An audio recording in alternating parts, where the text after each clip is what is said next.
സന്ധിവേദന ചിലർക്കെങ്കിലും ഹൃദ്രോഗമായിട്ടൊരു connection ഉണ്ടാവാറുണ്ട്. പ്രത്യേകിച്ച് സ്ഥിരമായിട്ട് ജോയിന്റുകളിലൊക്കെ വേദനയുള്ള ഒരുപാട് വ്യക്തികളുണ്ട്. ഈ സന്ധിവേദന പല കാരണങ്ങൾ കൊണ്ടാവാം. എന്താണ് സന്ധിവേദനകളും ഹൃദയം തമ്മിലുള്ള കണക്ഷൻ നമുക്ക് നോക്കാം. ഒന്നാമത്തത് ഇൻഫ്ലമേറ്ററി ആർത്രൈറ്റിസ് എന്ന് പറയുന്ന സന്ധിവേദനകൾ. ഇൻഫ്ലമേറ്ററി എന്ന് വെച്ചാൽ നീർക്കെട്ട്, ആർത്രൈറ്റിസ് എന്ന് വെച്ചാൽ ജോയിന്റിന്റെ അസുഖങ്ങൾ. ഇത് ഒരുപാട് കാരണങ്ങൾ കൊണ്ട് സംഭവിക്കാറുണ്ട്. ഇതിൽപ്പെട്ട ഏറ്റവും സാധാരണയായിട്ട് കാണുന്നതാണ് ആമവാദം അഥവാ റുമറ്റോയിഡ് ആർത്രൈറ്റിസ്. റുമറ്റോയിഡ് ആർത്രൈറ്റിസ് ഉള്ള ഒരു വ്യക്തിയെ സംബന്ധിച്ചിടത്തോളം ഹൃദ്രോഗത്തിന്റെ സാധ്യത 60% കൂടുകയാണ്. എന്തുകൊണ്ട്? ആമവാദമുള്ള ഒരു വ്യക്തിയെ സംബന്ധിച്ചിടത്തോളം അയാളുടെ ശരീരത്തിലെ പ്രതിരോധ ശക്തി അയാൾക്ക് തന്നെ എതിരെ പ്രവർത്തിക്കുകയാണ്. ഇത് കാരണം സന്ധികൾ ഉൾപ്പെടെ പല അവയവങ്ങളിലും ഇൻഫ്ലമേഷൻ സംഭവിക്കുകയാണ്, നീർക്കെട്ട് വരികയാണ്. ഈ നീർക്കെട്ട് സന്ധികളിൽ മാത്രം ഒതുങ്ങി നിൽക്കുന്നില്ല, ഇത് അയാളുടെ രക്തധമനികളെയും ആക്രമിക്കും. രക്തധമനികൾക്കകത്ത് എൻഡോത്തീലിയം എന്ന് പറയുന്ന തൊലി സ്ഥിരമായിട്ടുള്ള ഈ നീർക്കെട്ട് കാരണം കേടുവരുന്നു, അതിനകത്ത് പ്ലാക്ക് വരുന്നു, ബ്ലോക്ക് സംഭവിക്കുന്നു. അതുകൊണ്ട് തന്നെ ആമവാദമുള്ള ഒരു വ്യക്തിക്ക് പലപ്പോഴും മറ്റു വ്യക്തികളെക്കാൾ 10 കൊല്ലം മുമ്പേ തന്നെ ഹൃദയത്തിന് കേട് സംഭവിച്ചു തുടങ്ങാം. മാത്രമല്ല ഇവർക്ക് ഹൃദയത്തിന്റെ പമ്പിംഗ് കുറയാനുള്ള സാധ്യതയുണ്ട്. അതിനും പുറമെ നെഞ്ചുവേദന ഇല്ലാതെ വരുന്ന സൈലന്റ് അറ്റാക്കും ആമവാദമുള്ളവർക്ക് സാധാരണയാണ്. അപ്പോൾ അതിന് എന്ത് ചെയ്യണം? ആമവാദമുള്ള ഒരു വ്യക്തി നീർക്കെട്ടിന്റെ ചികിത്സയും നിർബന്ധമായിട്ട് എടുക്കണം. അത് അയാളുടെ സന്ധികൾക്ക് വേണ്ടിയിട്ട് മാത്രമല്ല, ഹൃദയത്തെയും അത് പ്രൊട്ടക്ട് ചെയ്യും. രണ്ടാമത്തത് യൂറിക് ആസിഡ് കാരണം വരുന്ന സന്ധികളുടെ പ്രശ്നങ്ങളാണ്. ചില ആളുകൾക്ക് ഗൗട്ട് എന്ന് പറയുന്ന യൂറിക് ആസിഡിന്റെ ഒരു വാദം വരാറുണ്ട്. യൂറിക് ആസിഡിന്റെ വാദമുള്ള ഒരു വ്യക്തിയെ സംബന്ധിച്ചിടത്തോളം ഹാർട്ട് അറ്റാക്കിന്റെ സാധ്യത 50% വരെ കൂടും. മാത്രമല്ല ഹൃദയമിടിപ്പ് താളം തെറ്റുന്ന ഏട്രിയൽ ഫിബ്രിലേഷൻ എന്ന് പറയുന്ന അസുഖം വരാൻ സാധ്യതയുണ്ട്. ഇവിടെ സംഭവിക്കുന്നത് യൂറിക് ആസിഡ് സന്ധികളെ മാത്രമല്ല ബാധിക്കുന്നത്, അത് രക്തധമനികൾക്കകത്ത് ഇൻഫ്ലമേഷൻ ഉണ്ടാക്കുന്നുണ്ട്, ഇൻസുലിൻ റെസിസ്റ്റൻസ് ഉണ്ടാക്കുന്നുണ്ട്,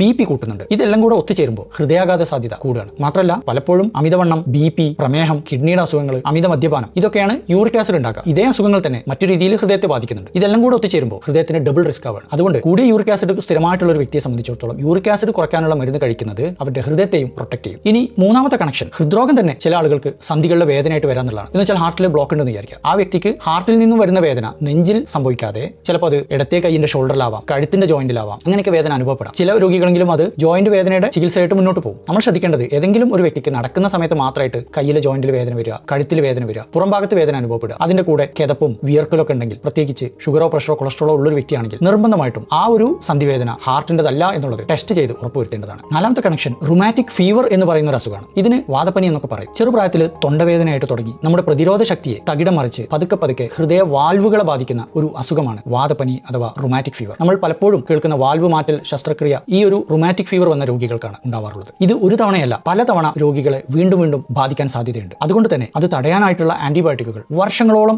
രോഗി കഴിക്കേണ്ടതായിട്ട് വരും. പല രോഗികൾക്കും ഇത് ഒളിഞ്ഞു കിടക്കുന്ന ഒരു അസുഖമായിട്ടാണ് കാണാറുള്ളത്. റുമാറ്റിക് ഫീവർ കൊണ്ടുവരുന്ന സന്ധിവേദന കണങ്കാലിനും കാൽമുട്ടിനും കയ്യിലെ സന്ധികൾക്കും ബാധിക്കാൻ സാധ്യതയുണ്ട്. അഞ്ചാമത്തെ കണക്ഷൻ, സന്ധിവേദനയുള്ള വ്യക്തികൾ കഴിക്കുന്ന മരുന്നുകളുമായാണ്. വേദന സംഹാരികൾ സ്ഥിരമായിട്ട് കഴിക്കുന്ന ഒരു വ്യക്തിയെ സംബന്ധിച്ചിടത്തോളം BP കൂടാൻ സാധ്യതയുണ്ട്, ശരീരത്തിൽ വെള്ളം കെട്ടി നിൽക്കാൻ സാധ്യതയുണ്ട്, അത് കാരണമാണ് നീര് അനുഭവപ്പെടുക. ചില ആളുകൾക്ക് ബ്ലഡ് ക്ലോട്ട് ആവാൻ സാധ്യതയുണ്ട്. ഇങ്ങനെ സ്ഥിരമായിട്ട് വേദന സംഹാരി കഴിച്ചു വരുന്ന വ്യക്തികളിൽ ചിലർക്കെങ്കിലും ഈ മരുന്ന് കാരണം ഹൃദ്രോഗ റിസ്ക് കൂടാൻ സാധ്യതയുണ്ട്. അതുകൊണ്ട് നമ്മൾ എന്താണ് ചെയ്യേണ്ടത്? സ്ഥിരമായിട്ട് സന്ധികളിൽ വേദനയുള്ള വ്യക്തിയാണ് നിങ്ങളെങ്കിൽ നിങ്ങൾ കാണിക്കുന്ന ഡോക്ടറോട് ഹൃദയ സംബന്ധമായിട്ടുള്ള റിസ്കിനെ കുറിച്ച് ഡിസ്കസ് ചെയ്യുക.